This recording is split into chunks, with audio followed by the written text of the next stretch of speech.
Welcome বন্ধুরা, আমার educational hub চ্যানেলে সবাইকে স্বাগত। আমরা এই মুহূর্তে রয়েছি WBMSC অর্থাৎ মাদ্রাসা সার্ভিস কমিশনের অফিসিয়াল ওয়েবসাইটে। তো এই মুহূর্তে একটা গুরুত্বপূর্ণ নোটিশ নিয়ে আলোচনা করব। যে নোটিশটি দেখো, যে নোটিশটি বেরিয়েছিল 5/8/2024 সালে, অর্থাৎ 5 তারিখ। তো এখানে নোটিশটিতে কি রয়েছে গুরুত্বপূর্ণ তথ্য, সেই তথ্য দেখে নেব। এই হচ্ছে নোটিশটি। তো চলো দেখি কি লেখা রয়েছে। ফার্স্ট SLST 2010 গ্রুপ ডি লিখিত পরীক্ষা সংক্রান্ত বিজ্ঞপ্তি। যেহেতু ওই গ্রুপ ডি নিয়োগ এখনও সম্পন্ন হয়নি।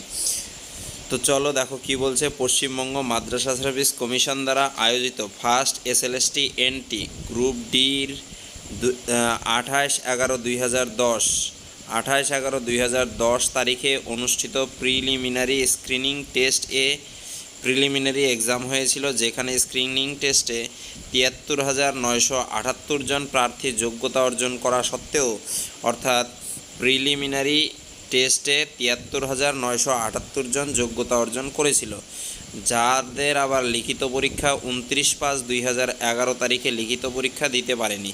অর্থাৎ এই 73,978 জন 29/5/2011 যে রিটেন পরীক্ষা হয়েছিল সেটা তারা দিতে পারেনি।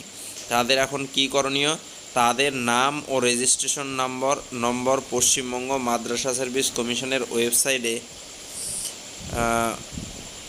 ওয়েবসাইটে কি রয়েছে দেখো। ওয়েবসাইটে www.wbmsc.com, এটা হচ্ছে ওয়েবসাইটে একটা লিঙ্ক দেওয়া রয়েছে, list of candidate who were eligible for but could not appear. আচ্ছা, যারা ইলিজিবল ছিল কিন্তু রিটেন টেস্টে অ্যাপিয়ার করেনি, তাদের লিস্ট এখানে দেওয়া রয়েছে।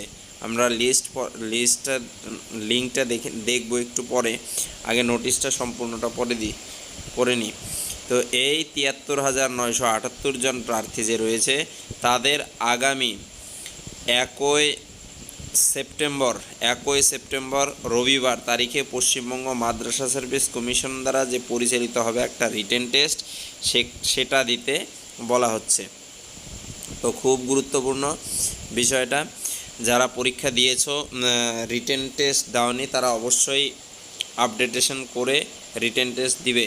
এই সকল প্রক্রিয়া সম্পন্ন করার জন্য 73,978 জন প্রার্থীকে পশ্চিমবঙ্গ মাদ্রাসা সার্ভিস কমিশনের ওয়েবসাইটে কি করতে হবে দেখো। এই যে হচ্ছে website, online updation portal of first SLST group ডিতে এই অপশনটা লিঙ্কটা রয়েছে এই নামে, অনলাইন আপডেশন পোর্টাল।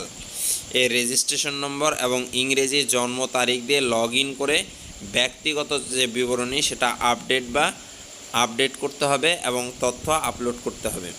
কি করতে হবে দেখো। 1 নম্বর ইমেল আইডি, 2 নম্বর মোবাইল নম্বর, হোয়াটসঅ্যাপ নম্বর, আধার নম্বর, যোগাযোগের জন্য বর্তমান ঠিকানা, আধার কার্ড জেপিইজি বা জেপিজি বিন্যাসে 500 KB এর মধ্যে আপলোড করুন।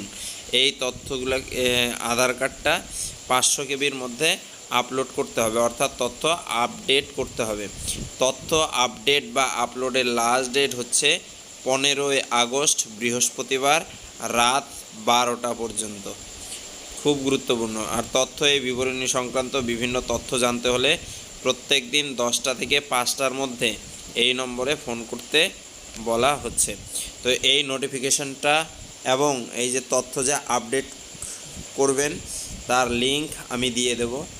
দেখো এই পরবর্তী link, first SLST group D 2010 group D updation portal. এইখানেই রয়েছে কতজনের রয়েছে, 73,978 জনের এখানে পোর্টাল রয়েছে। যেটা ওখানে পড়লাম সেটাই রয়েছে এখানে। List of candidate who appeared at written test. দেখো ফার্স্ট SLSTর রিটেন টেস্টে যারা অ্যাপিয়ার করেছে তাদের লিস্ট ছিল এখানে। আচ্ছা, তারা আপডেটেশন করতে পারবে।